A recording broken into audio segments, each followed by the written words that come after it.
Su nefi jabarani filɛbagaw a y'aw bisimila dɔnkibaru kɛnɛ kan bi dɔnkibaru bakurubaw la an bɛna kuma Faransi jamana ɲɛmɔgɔ ni o ye Emmanuel Macron ye a ye kunnafoni di jɛrɛ kɛ kunungo min senfɛ a y'a jira k'a fɔ u ka kɛlɛbolo min b'an ka jamana kɔnɔ ni o ye Barkani ye ko o bɛna taa u ka jamana kɔnɔna na o bɔli o na kɛ kɔlɔlɔ ye an ka jamana ma wa an ye munumunu salo kɛ ka maaw ɲininka u hakilina na an bɛna kuma u kan bi dɔnkibaru kɔnɔna na ni o tɛmɛna ka bɔ yen kibaruya wɛrɛw b'an bolo minnu bɛɛ lajɛlen bɛna lase aw ma ladiriya kɔnɔna na aw dangana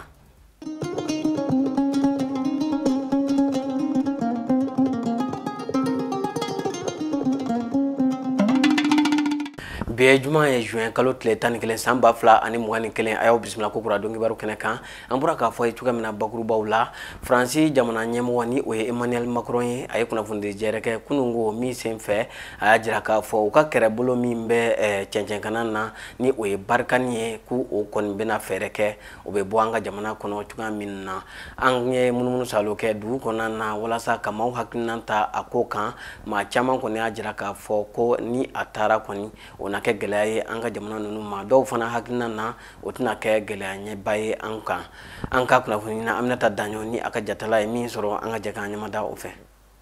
Bon ne ka hakilina ye min ye Faransi ka taa ka bɔ an ka jamana kan bon ne ka hakilina to ye ne kɔni fɛ bɛɛ komi bɛɛ n'i ka hakilina de don mais ne b'a ye cogo min ne t'a ye ten parce que fɛn caman bɛ ka fɔ ka Faransi accuse la ne t'a kɛ Faransi ne b'a k'anw yɛrɛ le fɔlɔ. Parce que Français ta anw ka président hali n'o b'a fɔ ko Français le b'anw ka président sigi o ye dala kuma de ye mɔgɔ dɔw b'a fɔ dɔrɔn peut-être zirni dale don mais ne b'a dɔn ni élection bɛ k'anw fɛ yan don o don an bɛ tilen ka yala anw de b'an ka mɔgɔw ta donc ni an ye mɔgɔ min ta n'o ye fɛn min tiɲɛ o le d'an bɛ taa baga Faransi ma an b'a fɔlɔ o tigi de la donc ne kɔni fɛ ne t'a kɛ Faransi ko ye ne fɛ jamana si tɛ yen min bɛ se ka taga ko partenaire t'i la mais partenaire bɛ yen partenaire ɲuman i b'a dɔn. Maa maa kɔni bɛ yen ko a bɛ se ka mako dɔ ɲɛ ye i bɛ tugu le mais maanifin bɛ se ka ban i yɛrɛ la dɛ o tɛ problème ye ne kɔni bɛ min dɔn an ka mɔgɔ wɛrɛ ɲini ka na fara an kan an ka jɛn ka kɛ ɲɔgɔn fɛ n b'o fɛ mais an ka Faransi gɛn ne ɲɛ tɛ Faransi gɛnni na ko Mali ka hɛrɛ b'a la an kana ɲɔgɔn nɛgɛ ni falise bu t'a la dɛ n'an ye Faransi gɛn bi aw ni nord mɔgɔw ko k'olu bɛ Faransi fɛ Mali bɛna tila wa ou bien a tɛ tila donc ne bɛ fɛ négociation ka kɛ diɲɛlatigɛ fɛn o fɛn la an ka bɛn a la o le ka di ne ye mais ka dɔ gɛn ka na ni dɔ ye a bɛ komi maa mana muso ta e ko nin dɔ kɛ e y'o gɛn ko i bɛ taa dɔ wɛrɛ ta o bɛna min kɛ e b'o dɔn an bɛ taa mun ta ka na diɲɛlatigɛ bɛɛ b'a kɛ ka intérêt le kama hali ni mun b'a fɔlɔ ka na ni reçu ye reçu bɛna gansan de yan hali ni reçu ninnu o bɛna kɛ ka d'anw ma gansan o b'an baraji le ɲini yan donc an t'olu ta ɲɛ dɔn min b'an bolo bi fɔlɔ an ɲɛ b'o la anw jama dun tɛ anw ni jamana 7 bɛ frontière la a bɛɛ ye pays francophone ye ni anw ye Faransi gɛn bi ko an tɛ Faransi fɛ o kuma o jamana mun ni anw bɛ voisin na an bɛna mun fɔ olu ye an ka taa ni ko in hakili la an ka hakili kɛ ka baara kɛ an kana kɛ kunkolola fɔli ye ten n'o ye ne ka hakilina de ye. Faransi ka tagali kɔni o t'a a solution ye fo ka an ka bɛn ko la ka se ka ko nacogo lajɛ an ni Faransi cɛla hakɛto walasa baara kɛ cogo bɛ ɲɛ ɲani hali ni Faransi taara o cogo kelen don Faransi bi yan nɔ fana hakili sigi dɔɔnin bɛ yen mais ni Faransi taara dɔrɔn a ko tɔ bɛɛ bɛ tiɲɛ ka da mun kan an ni mɔgɔ minnu filɛ ɲɔgɔn na nin Mali ni mɔgɔ minnu filɛ ɲɔgɔn na nin mɔgɔ kaana gɛlɛnw don parce que n'u ye an ka ko taabolo jango sisan yɛrɛ mɔgɔw caman tɛ fɛ ka don bilen na i n'a fɔ bɛɛ ni jaa mi yɛrɛ ye fɔlɔ mɔgɔw tun bɛ taa ye n tɛ si ni na ye jango a ka kɛ n ta ye mais sisan mɔgɔ caman bɛ k'i kɔtɔrɔma bɔ an sɔn min ne tubabu minɛnw na an tɛ Faransi fɛ Faransi ka fɛnw caman don bɛ ka na anw fɛ yan don o don donc hali bi an ni Faransi bɛ ɲɔgɔn bolo fɛn min don u ka yɛlɛma don u ka baara kɛcogo la n'o kɛra an bɛ lafiya ɲɔgɔn tɛ olu bi yan nɔ san joli k'u n'an bɛ an dɛmɛ nka an bɛ k'a ye dusukasi wara an bɛ an kan caman y'a sigiyɔrɔ bila musow kɛn bɛ bi garibuw ye taa yɔrɔ t'u la u t'u denw yɔrɔ dɔn u t'u cɛw yɔrɔ dɔn o kɛn bɛ degun y'an kan k'an kɛ sigiyɔrɔ t'an na jɔyɔrɔ t'an na Faransi yɛrɛ kan k'i jɔ o taabolo kɔrɔ k'a dɔn k'o tɛ ɲuman ye parce que n'i taara k'i bɛ taa mɔgɔ dɛmɛ sisan e donna ko la e nana ye nɔgɔya ti ka don a la fo a bɛ ka kalaya fan bɛɛ fɛ vraiment i yɛrɛ bɛ maloya i yɛrɛ ma dɔɔnin k'a dɔn k'a fɔ an ne nana an kun nali hakili sigi sinon hali Barkani bɛna waati min an bɛɛ nisɔndiyara an bɛ tɛgɛrɛ f'u kun ko nin y'an ka fagaliw nɔgɔyalen an nana ye Barkani nali a tilala ka k'an bolo n'an kun y'a dɔn ye o la hali n'an b'u ye sa u bɛ tɛmɛ an kɛrɛfɛ an t'u jate yɛrɛ sa folang manu ye jigi sigi do nga u kɛra jigi waro ya mbulu halu la ko yelema do ka bara kɛcogo la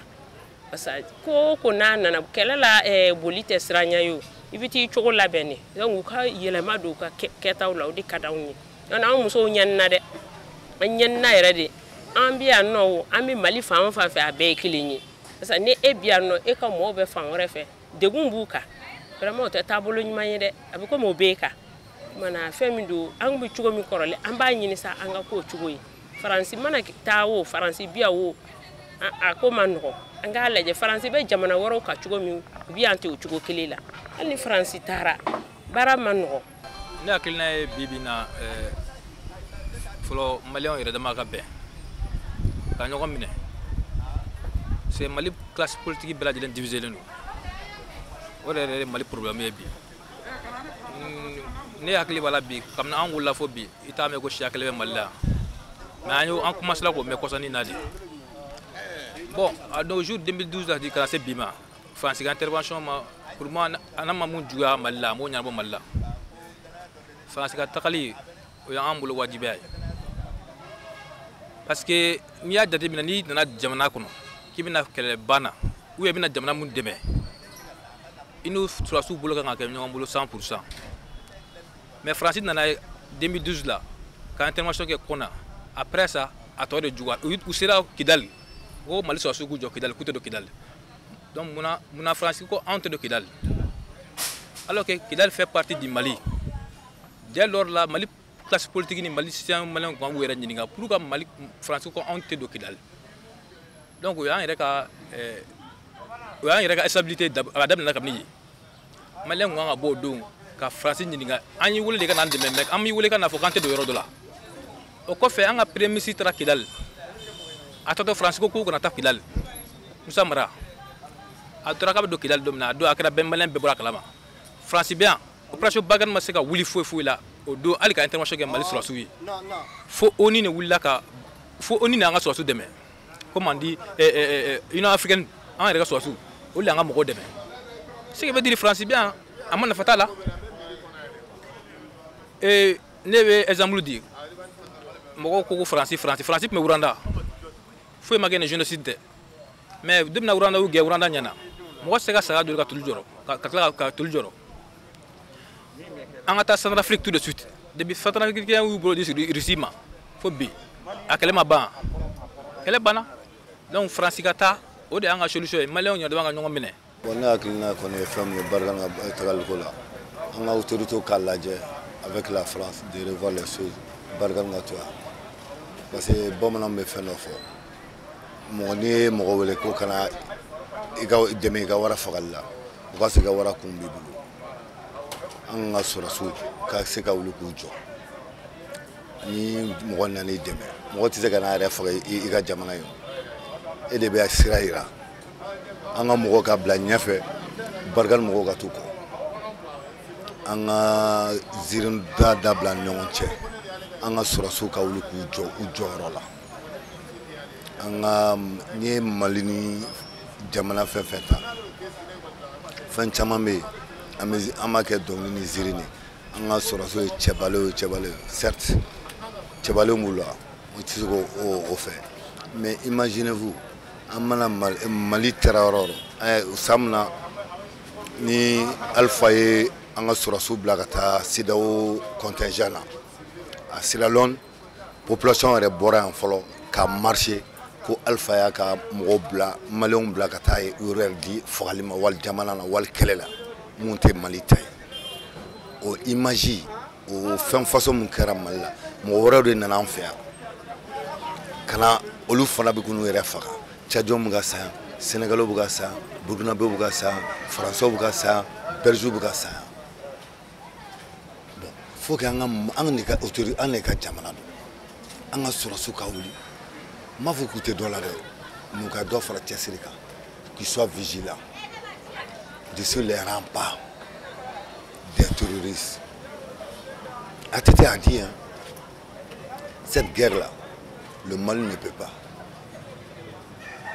Le Mali seul ne peut pas. o tɛmɛnen kɔ NDI maaw u ye lakɔwali ta k'a ɲɛsin muso 80 bɔɲɔgɔnko ma minnu bɛna kɛ kalanfa ye k'a ɲɛsin muso minnu kɔni bɛna kɛ musobɔ ye kalafili nataw la walasa ka fɛɛrɛw jira u la u bɛ se ka sebaaya sɔrɔ kalafili ninnu kɔnɔna na cogoya min na o tɛmɛnen kɔ u ni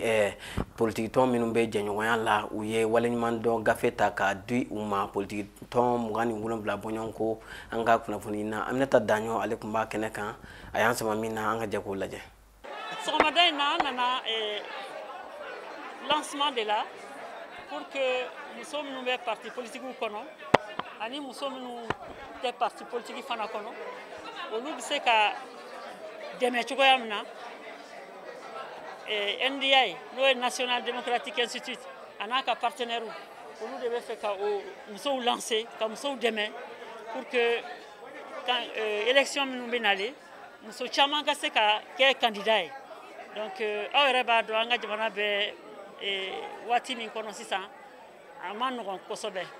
an bɛ ka gɛlɛyaw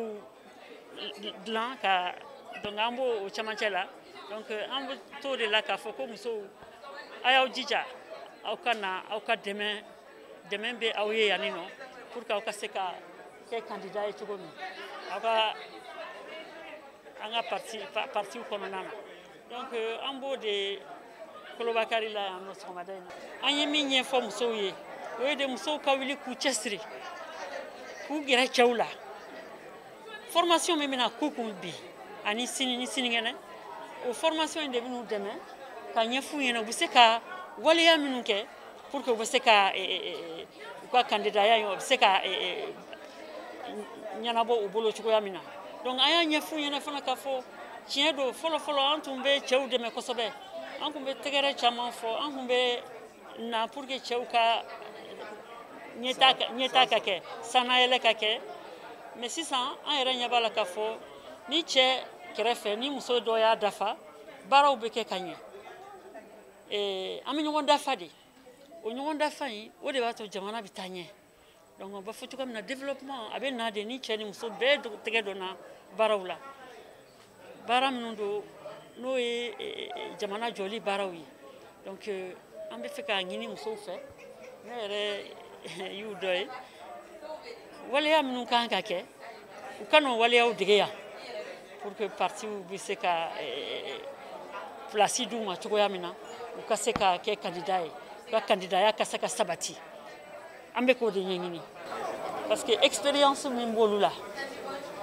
olu ye kalan minnu kɛ degeli minnu kɛra olu ye caman dɔn a la puisque olu bɛ caman dɔn a la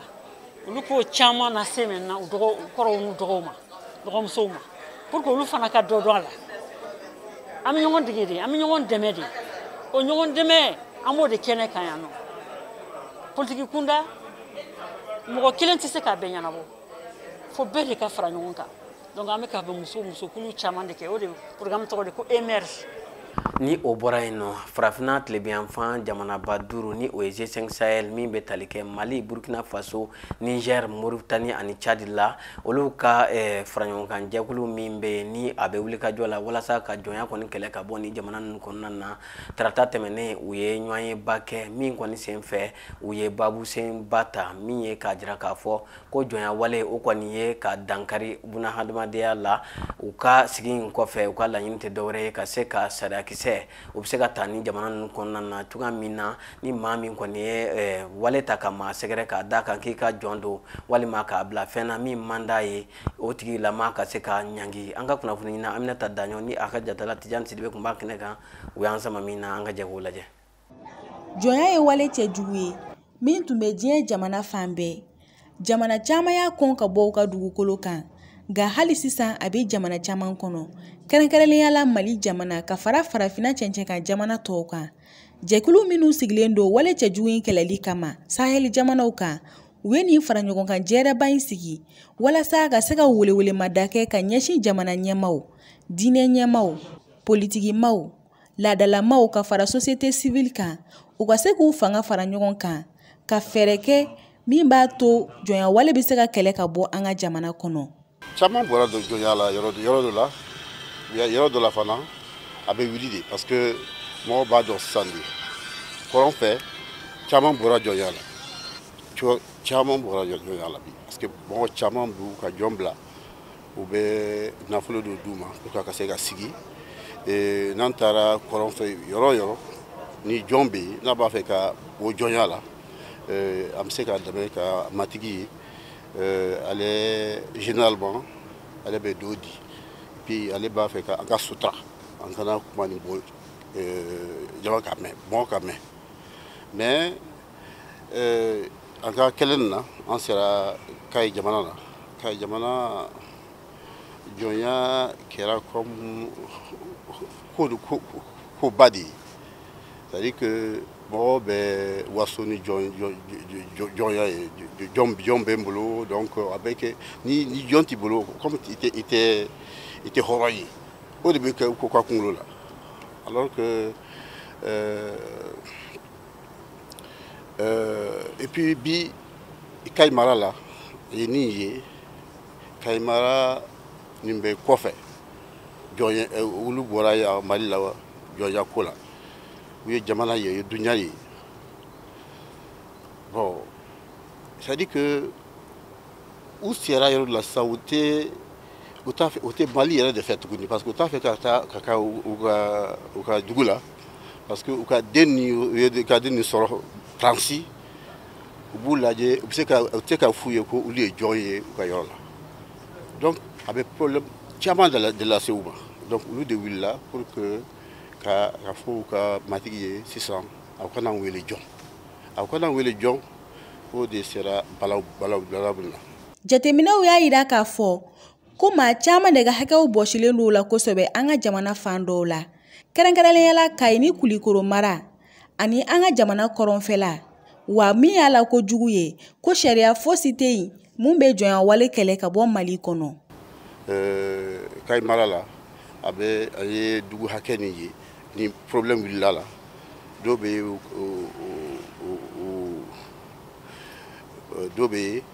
o kɛra ni gosili ye dɔw bɛ yen fana mɔgɔw ma kuma fɔlɔ mɔgɔ bɔ fɔlɔ mais a bɛ dugu 500 bɔ a bɛɛ jɔn problème ye Kayi mara la donc vraiment